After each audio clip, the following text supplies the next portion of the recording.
Fundamental का part 7 और आज का जो टॉपिक होगा that will be the simple motor of a computer, मतलब कि एक सीपीयू जिसे हम in a sense for an time being हम कह भी सकते हैं सेंट्रल प्रोसेसिंग यूनिट, जो हमारा एक्चुअल जो प्रोसेसर होता है। तो यहाँ पे छोटा सा एक फिगर या फिर आप डायग्राम बोल सकते हैं जिसमें पूरा टॉपिक मैंने एक्सप्लेन करके रखा हुआ है।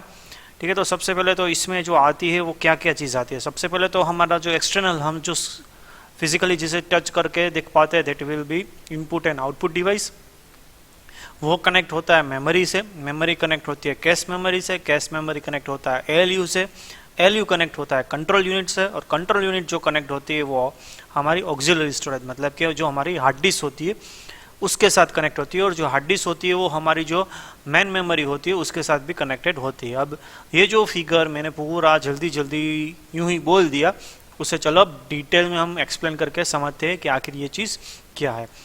तो काफ़ी टाइम पहले मैंने 3 चीज़ समझाई थी आपको प्रीवियस वीडियोस में कि इनपुट, प्रोसेस और आउटपुट। मतलब कि हमारे पास कुछ भी कच्ची इन्फॉर्मेशन होती है, इनकम्प्लीट इन्फॉर्मेशन होती है, वो पूरी हम पहले कंप्यूटर में प्रोवाइड करते हैं, उस पर हमारा प्रोसेस होता है। प्रोसेस होने के बाद उसका हमारे सामने कुछ भी एक आउटपुट फॉर्म में रिजल्ट आता है। मतलब कि मैंने उस समय एग्जांपल दिया था कि हमारे पास स्टूडेंट्स का व्हाट्सअप नंबर है, फर्स्ट नेम है, एड्रेस है, कौन सी कॉलेज में पढ़ रहा है, उसका XYZ जो कुछ भी डिटेल से पहले वो यूनिवर्सिटी की वेबसाइट में स्टोर होती है, बाद में उसका एग्ज़ाम फॉर्म स्टोर होता है, बाद में उसका एनरोलमेंट नंबर जनरेट होता है, सीट नंबर साथ में जनरेट होता है। एनरोलमेंट नंबर तो एडमिशन टाइम ही हो जाता है, लेकिन ऐसे ऐसे डिफरेंट इन्फॉर्मेशंस पहले सेपरेट लोकेशंस पे स्टोर होती है। अब बात आती है एग्ज़ाम हो गई, मार्क्स हो गए, पेपर चेकिंग हो गया, रिजल्ट बनाने का है, तो सभी जगह से डिफरेंट इन्फॉर्मेशन को कलेक्ट करना है और हमें इनपुट देना है to the machine.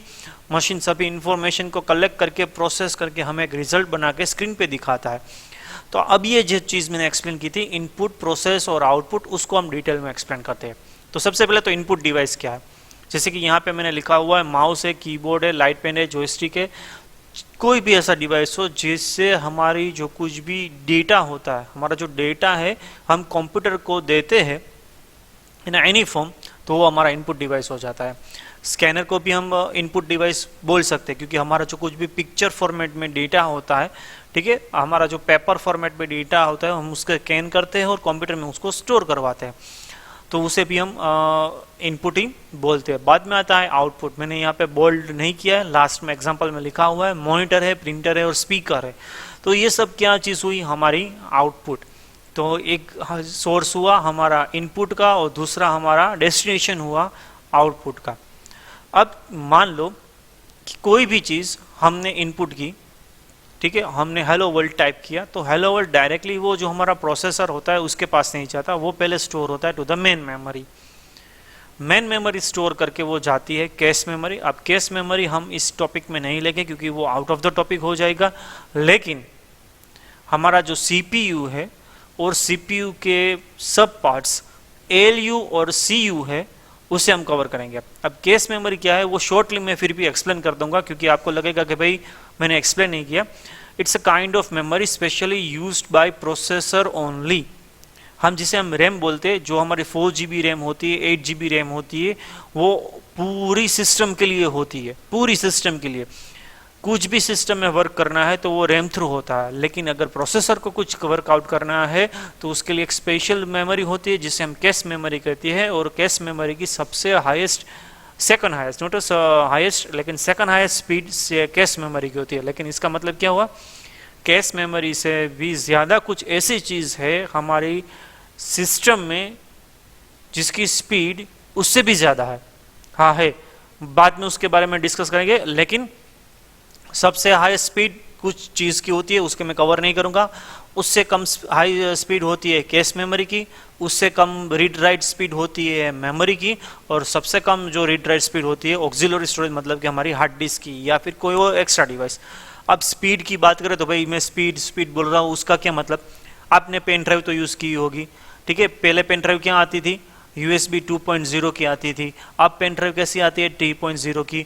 Scan disc की पुरानी रेड और ब्लैक कलर की जो पेन ड्राइव आती थी वो कैसी थी, सब USB 2.0। अब वो जो OTG वाली नई पेन ड्राइव आती है वो कैसी आती है, USB 3.0। दोनों पेन ड्राइव में एक मूवी कॉपी करके देख लेना, आपको स्पीड का जो टॉपिक मैं एक्सप्लेन कर रहा हूँ ना वो समझ में आएगा। कितने समय में वो डेटा रीड करता है फ्रॉम द डिवाइस और कितने समय में वो डिवाइस में डेटा राइट करता है, उससे हम स्पीड बोलते हैं। तो सबसे कम जो आती है ऑक्सिलरी स्टोरेज, उससे हाई स्पीड आती है हमारी रैम की, मतलब कि जो 4 GB 8 GB हम लगवाते हैं उसकी, उससे ज़्यादा हाई स्पीड आती है कैश मेमोरी की, और उससे ज़्यादा जो हाई स्पीड आ रही है उसे बोलते हैं हम रजिस्टर। क्या बोलते हैं, रजिस्टर। वो रजिस्टर जो इलेक्ट्रिसिटी में यूज़ होता है उसकी बात नहीं कर रहा हूँ, लेकिन उसका नाम यहाँ पे देते हैं रजिस्टर। तो मान लो कि हमने हेलो वर्ल्ड लिखा, वो पहले आया रैम में से आया कैश मेमोरी में, बाद में आएगा ALU में, बाद में आएगा कंट्रोल यूनिट में। अब मेन मेमोरी क्या होती है, मेन मेमोरी मतलब कि random access memory. Random access memory में सबसे बड़ी जो दिक्कत आती है वो क्या आती है, वो टेम्पररी डेटा को स्टोर करता है। टेम्पररी डेटा को स्टोर करता है मतलब कि क्या, एक एग्जांपल लेते हैं कि हमें घर में कोई काम कर रहे हैं, कुछ भी काम कर रहे हैं, ठीक है, तो हमें मालूम है कि ये काम हमें खत्म करना है, लेकिन घर में सडनली कुछ ऐसा इंसिडेंट्स हुआ तो हम उस साइड, हमारा जो माइंड है वो डाइवर्ट हो गया। बाद में हम भूल जाते कि हमारा कौन सा काम पेंडिंग है, हमें याद करना, ओ यार ये काम करना तो मैं भूल ही गया। मतलब कि किसी एक फ्रेंड का सडनली फोन आ गया, वो कुछ ऐसी बातें कर रहा है कि हम जो हमारा होमवर्क कर रहे थे वो भूल ही गए। उसका फोन खत्म होता है, बाद में हमें याद आता है कि अरे यार ये काम तो मुझे करना था, ये भूल ही गया। हमें याद आता है लेकिन कंप्यूटर को ऐसा याद नहीं आता है, वो भूल ही जाता है। ठीक है, मतलब कि क्या, कोई भी अगर हम वर्क कर रहे हैं तो वो रैम में तो पहले स्टोर होता ही है। ठीक है, unless we are giving instruction to store that particular information into the auxiliary device. मतलब कि जहाँ तक हम कंप्यूटर को नहीं बोलते कि भाई इसको ऑक्सिलरी में स्टोर करो, वहाँ तक वो स्टोर नहीं होता, वो वहाँ तक कहाँ पे होता है, रैम में ही होता है। मतलब ऑक्सिलरी मतलब कि हार्ड डिस्क में, मतलब कि नोटपैड में अभी आपने हेलो वर्ल्ड तो टाइप कर दिया, लेकिन Ctrl+S सेव कमांड आपके फाइल नेम दे के आपने उससे बोला नहीं कंप्यूटर को भाई कि ये तुम्हें परमानेंटली इंफॉर्मेशन को स्टोर करनी है, तो वहाँ तक वो स्टोर नहीं होगा, वहाँ तक वो कहाँ पे होगा, रैम में ही होगा। अब सडनली मान लो because of some reason light चली जाती है, तो आपकी जो कुछ भी डॉक्यूमेंटेशन होती है टाइप की हुई, वो रैम में से डिस्ट्रॉय हो जाती है। तो इसे बोलते हैं टेम्पररी स्टोरेज। और भी उसके नाम है, लेकिन आगे के टॉपिक्स में उसके जो नेम्स होते हैं डिफरेंस, वोलेटाइल बोलते हैं, नॉन वोलेटाइल बोलते हैं, वो क्या है वो आगे के टॉपिक्स में डिटेल में डिस्कस करेंगे। मेन मेमोरी और सेकेंडरी मेमोरी आगे के टॉपिक्स में हम और भी ज्यादा डिटेल में डिस्कस करेंगे। ठीक है, लेकिन अभी इतना। अब रैंडम एक्सेस मेमोरी क्या है, मतलब कि रैंडम एक्सेस मेमोरी मतलब कि हमारा मल्टीपल इंफॉर्मेशन, हमारी जब भी मल्टीपल इंफॉर्मेशन रैम में स्टोर होती है तो हम रैंडमली किसी भी इंफॉर्मेशन को अगर रीड करवाना है तो हम रीड करवा सकते हैं। मतलब कि एग्जाम्पल देता हूं कि कुछ बच्चे हैं क्लासरूम में, ठीक है, अब जरूरी तो नहीं है ना कि हमें कुछ भी काम है तो सबसे पहला जो बच्चा बेंच पे बैठा हो उसी पे करवाना, उसी के पास करवाना, ऐसा तो रूल नहीं है ना। किसी को भी भाई चलो तू आ जा, चलो तू आ जा, चलो तू आ जा, तो क्या हुआ, रैंडम सिलेक्शन। इन अ सेम वे मेमोरी में जो कुछ भी स्टोर होता है वो रैंडम बेस पे होता है। सीपीयू के जो एक्चुअल काम होता है उसे कंपेयर करते हैं। तो चलो मान लो कि आपने एक यूट्यूब ओपन करके रखा हुआ है, फेसबुक में आप अपने फ्रेंड के साथ चैट कर रहे हैं और इंस्टाग्राम में भी आप दूसरी जो कुछ भी पोस्ट है वो रीड आउट कर रहे हैं। तो यूट्यूब में तो बैकग्राउंड सॉन्ग तो प्ले हो ही रहा है, लेकिन कहाँ से हो रहा है, हमारी मेमोरी में से। अब अल्टर टैब मतलब कि माउस से या फिर कीबोर्ड से आपने स्क्रीन चेंज की, सडनली ऐसा आपको लगा यार ये कहाँ गाना आ गया बीच में, तो आप क्या करेंगे, इंस्टाग्राम में से शिफ्ट होके इमीडिएटली कहाँ पे आ जाएंगे, यूट्यूब पे आ जाएंगे। तो क्या हुआ, इमीडिएटली हमारा जो कंप्यूटर होगा क्या करेगा, रैम में जाएगा, यूट्यूब की इंफॉर्मेशन सर्च करेगा, चलो चलो चलो कहाँ पे, यूट्यूब यहाँ पे है, अब ये गाना बज रहा है तो चलो इस इंफॉर्मेशन को निकाल के ये वाली नई इंफॉर्मेशन रैम में स्टोर कर दो। टेम्पररी स्टोरेज है ना, यूट्यूब बंद किया, गाना खत्म। ऐसा तो नहीं है ना कि आप आपकी जो ऐप होती है या फिर कुछ भी जो जिससे गाना बज रहा है वो चालू नहीं है फिर भी गाना बजे, मतलब कि टेम्पररी इंफॉर्मेशन। ठीक है, तो ये हुई थी हमारी मेन मेमोरी। अब सेकेंडरी मतलब कि हमारी एक्चुअल हार्ड डिस्क, मतलब कि हार्ड डिस्क में जो कुछ भी डेटा होता है लॉन्ग टर्म पे आप स्टोर करवा सकते हैं, या फिर इन अनदर सेंस आप बोल सकते हैं परमानेंटली इंफॉर्मेशन को आप स्टोर करवा सकते हैं। लॉन्ग टर्म और परमानेंट में डिफरेंस क्या होता है? जहां तक आप डेटा डिलीट नहीं करते वहां तक वो डेटा स्टोर होता है, और अनलेस आपका जो हार्डवेयर होता है, फिजिकल जो डिवाइस होता है वो खराब ना हो जाए, वहां तक डेटा स्टोर होता है। तो इसे लॉन्ग टर्म में बोलता है। मतलब कि परमानेंट को कुछ भी हो जाए आप बेफिक्र हो, आपका डेटा ऑलवेज स्टोर है गूगल ड्राइव। मतलब कि वो क्या, आपका मोबाइल जितने भी बार खराब हो जाए, जितने भी आप मोबाइल डिवाइसेस बदल लो, जितने भी आप लैपटॉप बदल लो, बस आप गूगल अकाउंट से लॉगिन करो, हम आपको पुराना सभी डेटा वापस रिस्टोर कर देंगे।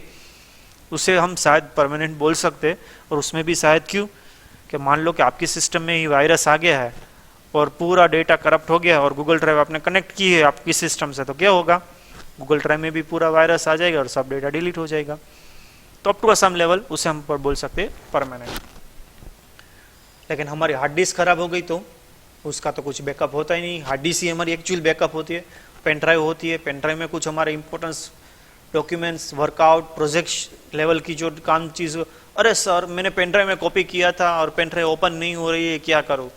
मतलब कि वो लॉन्ग टर्म बेसिस पे परमानेंट हो सकता है, लेकिन 100% परमानेंट नहीं होता है। जो कुछ भी इंफॉर्मेशन हम उसमें स्टोर करते हैं, एक बार जो स्टोर हो जाती है वो उसमें स्टोर की रह जाती है। उसमें इलेक्ट्रिसिटी जैसा कुछ नहीं है कि रैम में जैसा बोला कि अगर पावर सप्लाई उसमें कट ऑफ हो जाता है तो उसमें जो स्टोर किया डेटा है वो डिलीट हो जाता है, ऐसा कुछ उसमें आता नहीं है। चलो आगे हम बात करते हैं सीपीयू। चलो सीपीयू में दो चीज़ इंपॉर्टेंट होती है, first is the control unit and second is the arithmetical unit. अब कंट्रोल यूनिट मतलब कि क्या, हमारी सिस्टम में हमारे पास जितना भी हार्डवेयर है, मतलब हार्डवेयर नहीं, जितना भी है वो सब इस पे कंट्रोल यूनिट पे, वो हर चीज को कंट्रोल करता है, हर चीज को, हर इनपुट डिवाइसेस को, हर आउटपुट डिवाइसेस को ये कंट्रोल करता है। तो जो कुछ भी हमारा वर्क होगा वो इस पे बेस पे होगा, कंट्रोल यूनिट के बेस पे। मान लो कि आपने स्टार्ट मेनू प्रेस किया तो इंस्ट्रक्शन कहाँ से आई, इनपुट डिवाइस से, और आउटपुट कहाँ आया, एलईडी स्क्रीन पे। हर चीज़ ये इसे कंट्रोल करता है। लेकिन जो सीयू है कंट्रोल यूनिट, वो नो आईक्यू वाला है। पुराना टॉपिक याद आया? उसे खुद की कुछ समझ नहीं है। जितने आप इंस्ट्रक्शन दोगे with help of any input device, वो ही वो काम करेगा, खुद से कुछ नहीं करेगा। तो ये एक्चुअल जो चीज़ है, हम नो आईक्यू की अभी तक जो बात कर रहे थे इतने दिनों से, तो वो है कंट्रोल यूनिट। अब ये जो एलयू है वो वर्क करता है सीयू के द्वारा। हम एएलयू को डायरेक्ट इंस्ट्रक्शन नहीं दे सकते, ठीक है। इनपुट डिवाइस के साथ कनेक्ट होता है कंट्रोल यूनिट के साथ। अब कंट्रोल यूनिट एएलयू को बोलेगा कि भाई ये तुम्हें काम करना है, ये तुम्हें काम करना है, ये तुम्हें काम करना है, ये तुम्हें काम करना है। मतलब कि एक एग्जांपल लेते हैं, एक बंदा था, उसके यहाँ एक दूसरा आदमी काम करता है। उसने बोला कि भाई तुम्हें ये पैसे दे रहा हूं, ये पैसे से तुम्हें XYZ कुछ चीजें खरीदनी है, ये वाली दुकान पे जाके। वो बंदा खरीदने चला गया, शाम हो गई, वापिस नहीं आया। जो उसका मालिक था दुकान का, उसने पूछने का ढूंढते ढूंढते वहां पे पहुंचा, अरे भाई शाम हो गई, अभी तक तुम यहाँ पे वापिस क्यों नहीं आए? मतलब कि आप पूरी स्टोरी समझ गए होगे कि उसने खरीदने का बोला था, खरीद के वापिस आने को नहीं बोला था। तो ये नो आईक्यू की जो पूरी बात हो ना, हम इनपुट हुए, सीयू जो हुआ, ठीक है, वो नौकर हो सकता है, नौकर को हमने वापिस आने को बोला नहीं था, ठीक है। और दूसरी दुकान वाला जो था, जिससे जहाँ पे जाके उसको कुछ चीज़ें खरीदनी थी, उसने वो पैसे दिए, चीज़ खरीद ली। अब सीयू के पास सब इंफॉर्मेशन है, जो नौकर था उसके पास सब है, लेकिन हमारे पास आउटपुट कुछ नहीं आया। क्यों नहीं आया भाई? क्योंकि हमने कंप्यूटर को बोला ही नहीं था कि भाई तू आउटपुट दिखा। अब एएलयू की जो एक्चुअल रिस्पॉन्सिबिलिटी क्या होती है, वो अगर हम बात करें तो बेस उसकी रिस्पॉन्सिबिलिटी है अरिथमेटिकल जो टास्क होता है, मतलब कि addition, subtraction, division, multiplication, greater than equal to, less than equal to, not equal to, मतलब कि दो चीज समान है या नहीं है या नहीं है, कौन सी बड़ी है कौन सी छोटी है, कुछ भी एरिथमेटिकल जो कुछ भी होता है वो इसके बेस पे होता है। तो कंट्रोल यूनिट कंपोनेंट्स को कंट्रोल करता है, हार्डवेयर और सॉफ्टवेयर इसमें नहीं होते, लेकिन हार्डवेयर सभी इसके साथ कंट्रोल होते हैं। एरिथमेटिकल लॉजिक हम भी जो परफॉर्म करता है वो सीयू के द्वारा कंट्रोल करता है, और सीपीयू एक बड़ी आउटर एरिया है और उसके अंदर दो छोटे छोटे बॉक्स है। सीपीयू एक आउटर एरिया है, आउटर बॉक्स है, और उसके अंदर दो छोटे बॉक्स है। छोटा पहला वाले बॉक्स का नाम होता है सीयू मतलब कि कंट्रोल यूनिट, और बाहर दूसरा जो बॉक्स होता है उसके बगल में वो होता है ALU, arithmetical logical unit.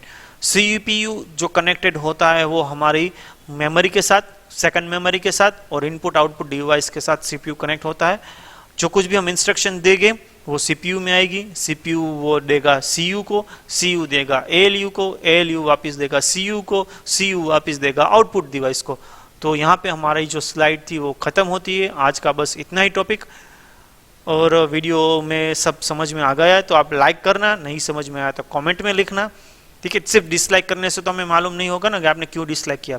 Reason लिखो, क्या समझ में नहीं आएगा हम वापस आपको फिर से एक्सप्लेन करेंगे।